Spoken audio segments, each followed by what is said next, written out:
basic shape of graphs.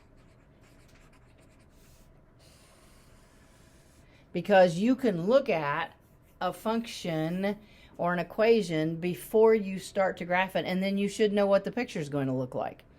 All right, so the ones that you did in middle school were like y equals 2x plus 1. Or maybe it was a y equals a negative 3x. Those type of equations are the ones that you have done so far. You graphed them, you created xy tables, all right? But the deal is, it's a plain x. It's a 2x. It's a negative 3x. It's just a plain x. As long as that x is plain, as in it doesn't have an exponent, it doesn't have absolute value bars around it or anything, then that tells us that we're going to get some type of straight line. Now, it doesn't have to have a positive slope. It could have a negative slope. All right, but the whole thing is it's going to be a line. So if you look at that equation and then you do the math, you create an xy table and you graph it, and you don't get a straight line, then you should know, hey, I just did this wrong because I didn't get a straight line. All right, so that's what's nice about if you memorize what the equation is supposed to look like and what shape you're supposed to get, you're going to know right away whether you did it right or wrong. Okay?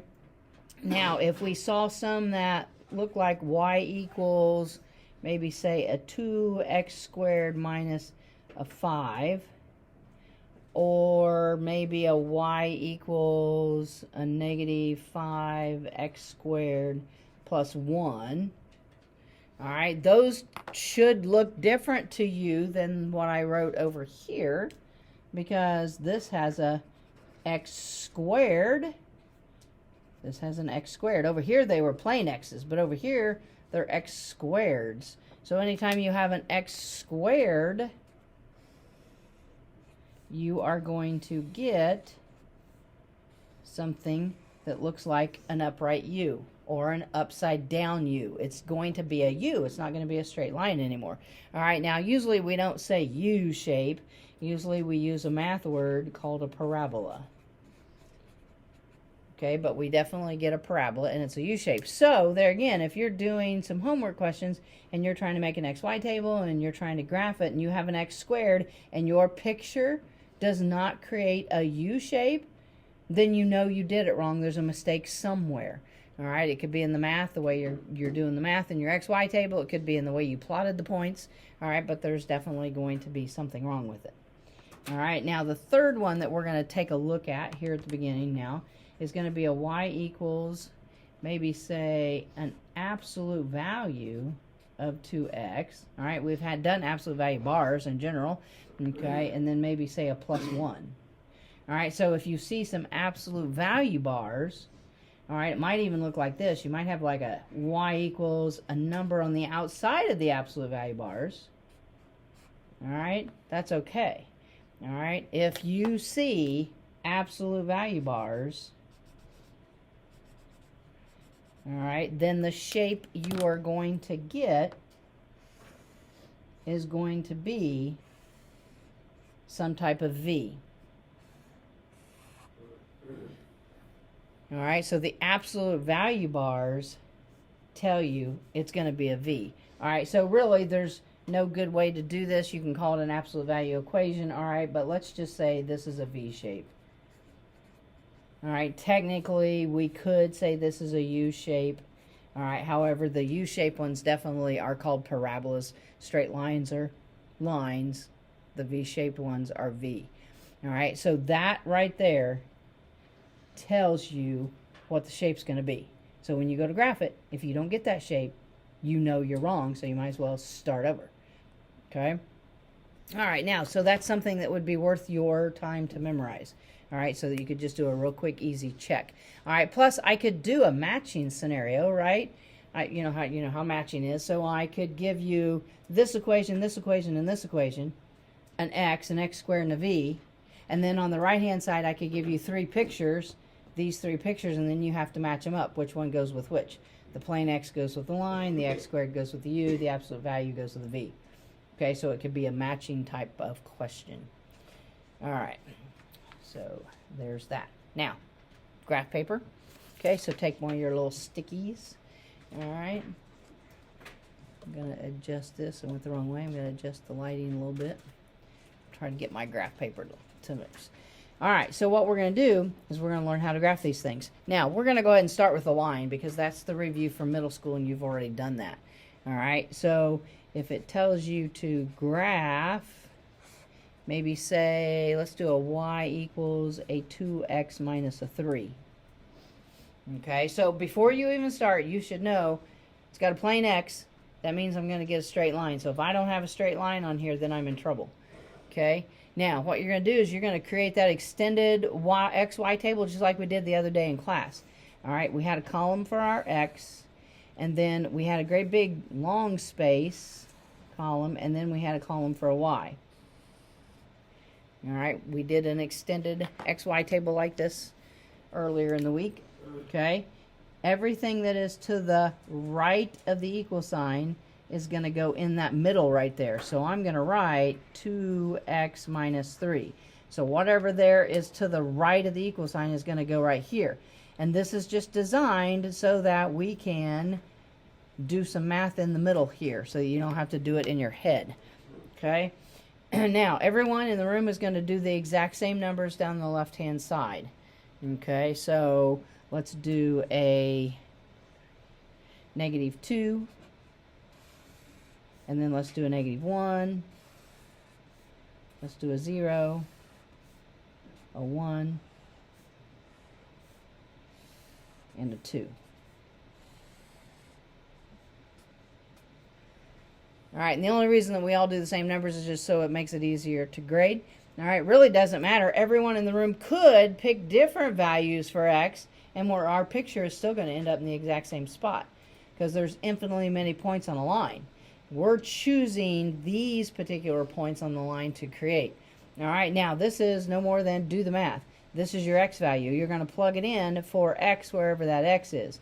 All right, so 2 times, replace x with the x value right here of -2, and then -3. Okay, and then you just kind of, if you can do that in your head, that's great.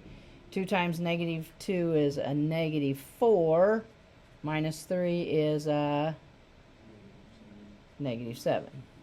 All right, now what that does for us is it creates the ordered pair -2, -7.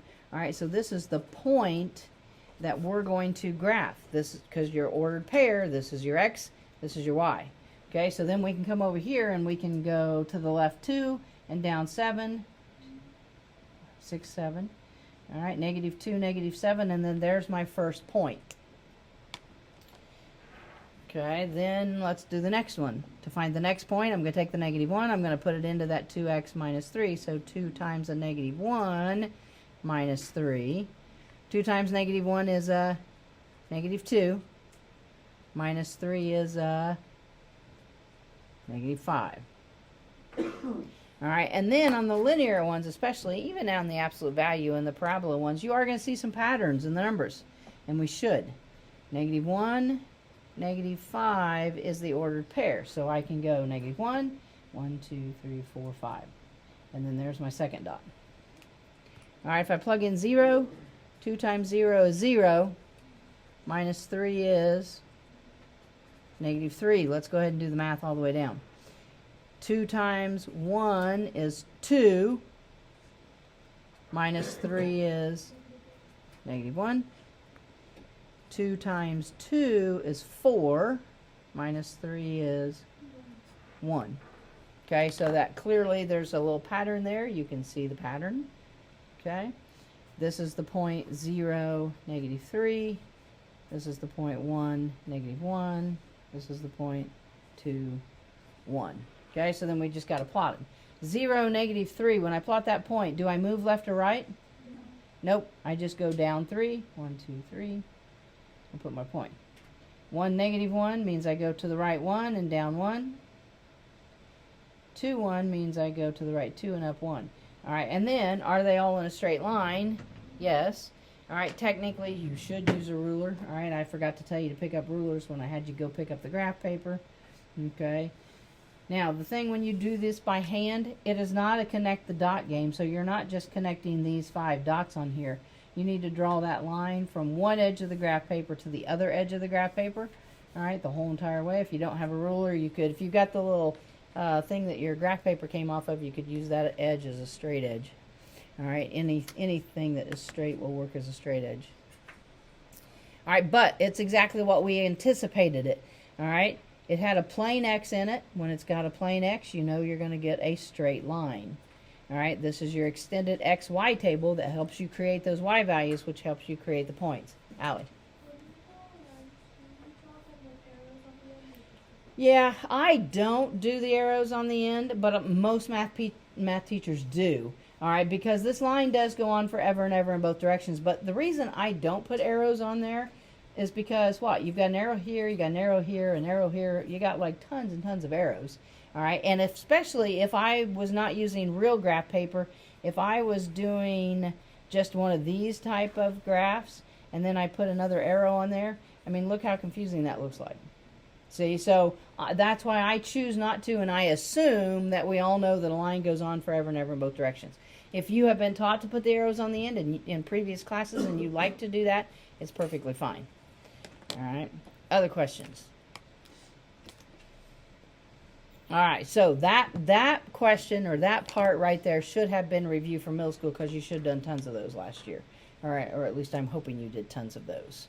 All right, now the other two are probably going to be new, so we're going to do a U-shaped one and we're going to do a V-shaped one.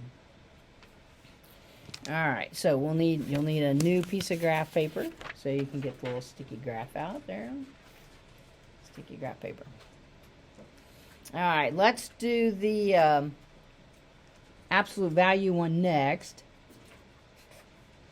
All right, now let's also throw in, I could write this as a y equals, all right, absolute value of x equals 3.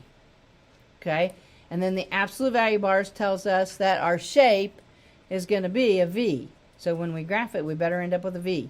All right, now the other thing, all right, from the last time we had class, we introduced function notation, didn't we? And so we had said that in place of that y, I could write f of x equals absolute value of x minus 3. All right, that's just another way to write it. It is in function notation, okay? So I'm going to go ahead and highlight that because in Math Excel or in any type of written homework that you might see, it might not use a y. It might have the f of x. It might have that function notation. All right, so those two things mean the exact same thing. All right, this is the function notation. This is not. Okay, but we had talked about that on the previous class session, so I thought we might as well throw that in. All right, now we're going to make our extended XY table, so we'll have a column for our x. We'll have a really big column in the middle, and then we'll have our Y column at the end. All right, whatever is to the right of the equal sign for right now, whatever is to the right of the equal sign is what's going to go there in the middle. So absolute value of x and then minus 3. All right, now, same numbers, always. All right, when you're doing this, put a -2 in, then do a -1, do a 0, do a 1, and do a 2. All right, now, realizing, though, that you could put any numbers you wanted in there. It doesn't make any difference. The picture should come up the same. Now, the only thing is, all right, most of these are going to be centered around the y-axis or the origin because we're not shifting this around the coordinate plane yet. And so picking numbers close to 0 on both sides is going to help you get both sides of that V. All right, so if everybody just does these numbers, then we should be pretty good. All right, now you're going to take the -2 and you're going to put it in for the x. So the absolute value of a -2, all right, well, what is the absolute value of -2? It's 2 and then minus 3. So 2 minus 3 is -1. So you take the absolute value of that 2 first, and then you subtract 3. All right, so then, all right, we've got an extra little thing out here. We can create those points. That point is going to be the -2 negative 1, and then that would be our first point. I'll go ahead and put it on since we went ahead and wrote the point. Negative 2, negative 1 is going to put a point right there. Okay, so right now I can't see a V shape because I haven't done enough of these yet. So as we continue to do this and create more points, we're going to generate this U or V. I'm going to take negative 1, I'm going to put it in for that X. So absolute value of negative 1 is how much? Positive 1, right? Absolute value of negative 1 is 1. Minus 3 is negative 2. All right, so that ordered pair is negative 1, negative 2. Let's go ahead and put that one on. Negative 1, negative 2. All right, this is kind of looking like a good start because this could be the left-hand side of my V. All right, what's the absolute value of 0? Yeah, just plain 0. So 0 minus 3 is negative 3. So that's the point 0, negative 3. All right, so on 0, negative 3, I don't move left or right when I plot the point, but I just go straight down 3. All right, now so far it's just looking like a straight line. That's okay, we still have some more answers to do. Absolute value of 1 is 1. 1 minus 3 is negative 2. All right, so now you're starting to see a pattern, hopefully. This will be 1, negative 2. All right, when I plot that point, I'm going to be going to the right one, down 2. All right, now I'm starting to see that V shape take hold.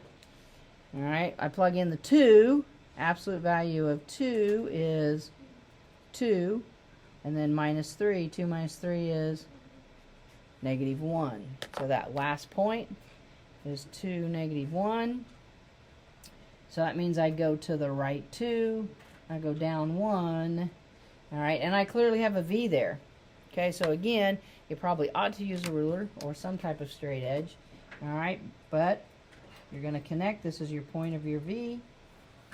So again, you're not connecting the dots. Draw that line all the way out to the edge of the graph. Draw the line all the way out to the edge of the graph. And as long as it's small graph paper, it doesn't take too long. Okay.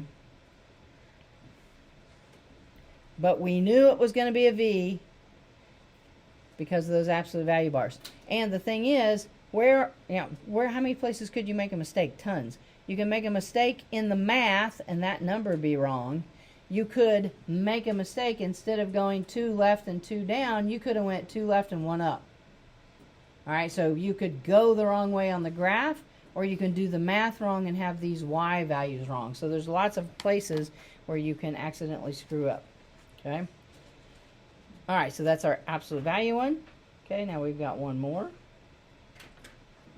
All right, so you need another piece of graph paper, another piece of sticky graph paper.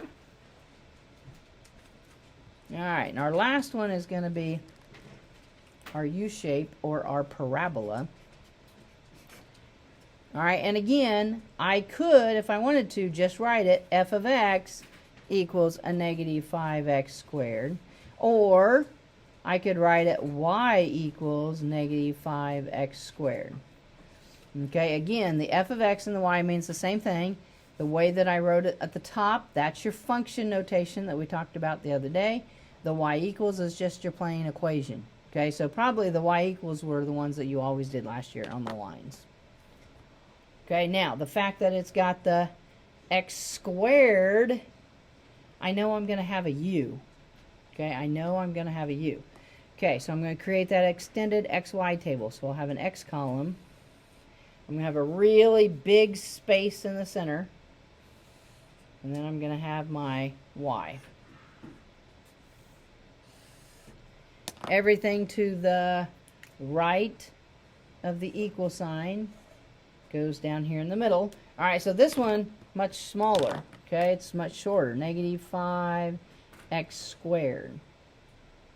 All right, so much smaller problem you're going to have to work out. You do have to do order of operations. We're going to have to square the x value first because exponents are before multiplication in order of operations, and then multiply by that 5, negative 5. All right, so again, the same numbers down the left-hand column always. So you're going to do a negative 2 and then a -1, a 0, a 1, and a 2.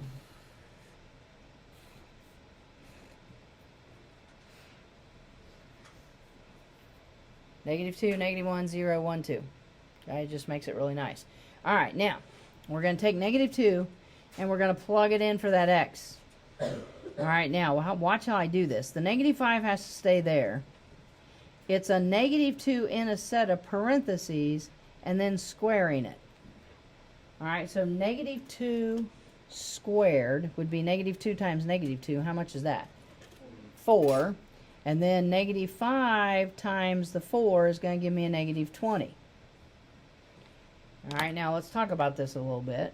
From that, once I have that value, then I can make my ordered pair, which is -2, -20. All right, so if I came over here to my graph paper and I tried to go -2 and then I did -20, is my graph paper big enough? No. All right, so that means we're not going to plot that point because it's going to be off the graph paper. It's going to be way off. If it was off the graph paper by 1 or 2, you know, then you could just put an extra dot there really close. But -20 is way too far down there. So that's okay. We're not going to worry about it.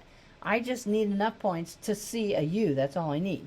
All right, so now let's plug in the -1. So I'll have a -5, -1 to the second power. -1 times -1 is 1, -5 for my ordered pair. I can fit that on the graph paper. So -1, 1, 2, 3, 4, 5, then -5. All right, so we've got 1 point now, and the other point would have been way down here somewhere. Okay, so it looks like it's going to be an upside down U is what it looks like. All right, I'm going to take a 0. I'm going to plug it in for my x. So -5 times 0 squared. Well, 0 squared is, and then 0 times -5 is 0. Okay, so that means I'm going to have a point at 0, 0, which means what? I don't move away from the origin at all, right? I don't go to the right, I don't go to the left, or up or down. Okay, we're going to take our 1, we're going to plug it in, so -5, and then times 1 to the second. Well, 1 times 1 is 1, -5 times 1 is -5. So again, we've got some patterns here. All right, 1, -5. When I put that one on there, it's going to be to the right 1, and then down 5. All right, let's go ahead and fill in the last one. I'll have a -5, and then plugging in 2 for x, 2 to the second. Well, 2 to the second is 4. -5 times 4 is a -20. So again, that last point is 2, -20, but it's going to be way off the graph paper. It's going to be down here somewhere, so I'm not going to worry about these 2 points that are off the graph paper. All right, now, if you don't pay attention, technically, could I make this into a V? I mean, I could, right? However, if you aren't paying attention to what the original equation is, all right, is x squared supposed to be a V? No, the absolute value ones are the V. When it's an x squared, it has to be a parabola. It has to be some type of parabola. Upside down U, right side up U. So I know the graph paper is very, very tiny. Okay, but your goal then is going to be to make it curvy so that it looks like it's a U right there. Just make it curvy, don't make it a V. All right, the bigger the graph paper, the easier it is to make a V. All right, the wider these points are apart, the easier it is. All right, because these U's can be really skinny U's, or they can be really fat U's. Okay, the width of those parabolas are going to change based on what the equation is. So when it is narrow and you're on a tiny piece of graph paper and you're doing it by hand, you're just going to have to really make that curvy right there. All right, when you do it in Math Excel, it's going to kind of create it for you. You're going to put your points on, and then it will automatically make it curvy because you're going to put them in the right spot. So it's going to work really nice. All right, or it'll be a multiple choice type question. All right, and then they'll have the graphs already drawn for you. But you got to be able to do this by hand as well as doing it in your Math Excel. All right, questions?